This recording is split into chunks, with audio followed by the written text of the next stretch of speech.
I'm taking back the crown. I'm all dressed up and naked. I see what's mine and take it. Oh yeah, the crown. So close I can taste it. I see what's mine and take it. Oh yeah. Hey guys, what's going on? It's me, the Ninja Reviewer here, and I do apologize that this review was absolutely late. I do apologize, well, not for this week, but for the last week I do apologize. There was a lot of things going on with the 12 days of anime, etc. Plus I had other things in mind too. I had some like holiday events to go to last weekend, which is the reason why. But since today is my day off, and of course I'm off Christmas Eve and the day after Christmas Day, I decided finally to get these out of the way before the year is actually over, or just in case whatever. So without further ado, here it is, RWBY Chapters 9. So you're getting a double review. You're getting episodes 9 and 10 and one review right here. Let's talk about Chapter 9.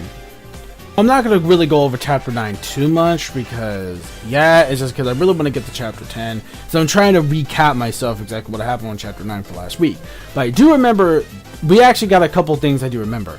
One being Raven and Cinder actually having a mano-a-mano talk with each other, along with, you know, her boys as well. So we had that little conversation going on. And I gotta say, that was actually really cool just seeing those two actually have a little conversation to have some kind of agreement or negotiation. But deep down, we already know that she's gonna throw Raven and them under the bus. It's pretty obvious she's gonna betray, not Raven, she's gonna betray Crow, she's gonna betray them, and many others in a very big way, including their own daughters as well. So we kind of already could tell when it comes to that scene alone. That was actually pretty great, especially that we know that Raven is just kind of like bullshitting with them at the end of the day. So, you know, we got that. We also got confirmation that Leo, yes, the guy who is running the university, he is also working with Raven as well. Dude, that's actually pretty crazy. And also, she wants to actually work to get the relic and everything herself. So there's a lot of crazy tension going on with that. And I gotta say, it's very interesting. And it was really just great to see these two meet each other. And also talking about, oh, what's this? You have a false maiden or whatever, nothing like the fall maiden or like whatever. So we have that. Also, we have this really weird scene with Ozpin and Crow. Not a big fan of that scene. That scene felt a little bit pointless, at least to me, in my opinion. It kind of did.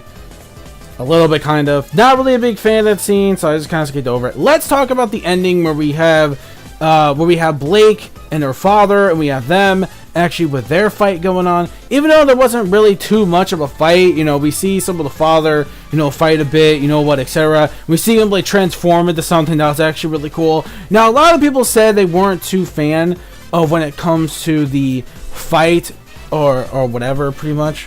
By the way, I also did like the scene too, especially when it comes to Sun and Blake's father. He's like, alright, you're gonna have to get in line. But it's like, yeah, but I wanted to beat these guys up, you know, ever since, you know, we first met. Goes like, look, you know what? He's like, alright, you know what? Let's do this thing. And he's like, you shut up already. Like, God, just prove to me you're not useless. And he goes, you got it. And then Sun, like, yo, this dude was pulling some Dragon Ball Power Pole Extend kind of thing, where he's just like, where he's doing that with the pole. That shit, yo, that shit was cool. And I did like when Blake actually was doing some kind of moves against those two guard guys, and she actually did some kind of freeze thing. That was actually pretty cool. Even though I really wish we could have gotten more of that. My only complaint about the episode was the whole scene with Crow and Ozpin. Not really a big fan of that scene, to be perfectly honest with you, so I have to take the points down. Everything about the episode, though, was actually pretty great. I will say, even though, you know, the cliffhanger, whatever, but still, I think that was the only part that basically I wasn't a big fan of. That was kind of pointless, and I felt like they didn't really have to skip most of those scenes. So that's why I'm giving Chapter 9 a 4.5 out of 5. But let's talk about this chapter. Yo, this chapter right here finally concludes Blake's arc and is finally done. We are finally done with Blake's arc. It's finally finished. when it comes to the final fight that we've got here. But first, we did get a little, well, excluding the beginning, which technically all they ever did was just basically talk about, you know, the Fall Maiden, etc.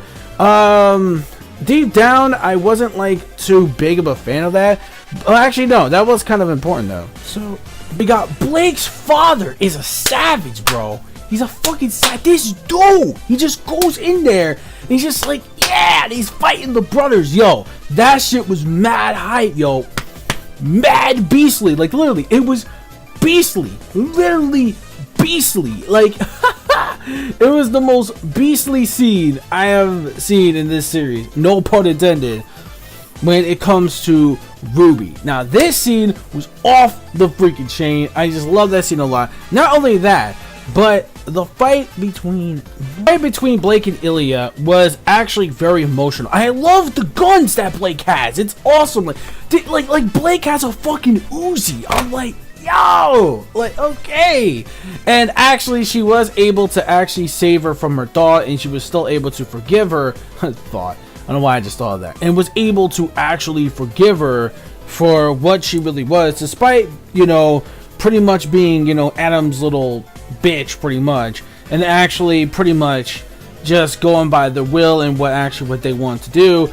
But in reality, she found a form of forgiveness, and that's something even Blake's father sort of learned until he actually got older as well. Like, sure, you know, deep down, I know you're not that kind of person. You were just bent to your will in order to actually do that. We might have seen this time and time again, but they managed to do the scene quite well. I'm not gonna lie, they managed to do the scene quite well. And then, of course, you know, at the end of the day, oh man, so that was actually really tough. So now it seems like they have a lot of work to do. We have Sun. The Sun stuff was really cool. I liked how, like, you know, like one of the dudes are underneath like the table, and then we see Sun using like those clone things, like those, like, whatever, those monster things. Yo, that shit was cool. So the whole fight and everything was actually good, and the emotion that Blake's arc has finally ended.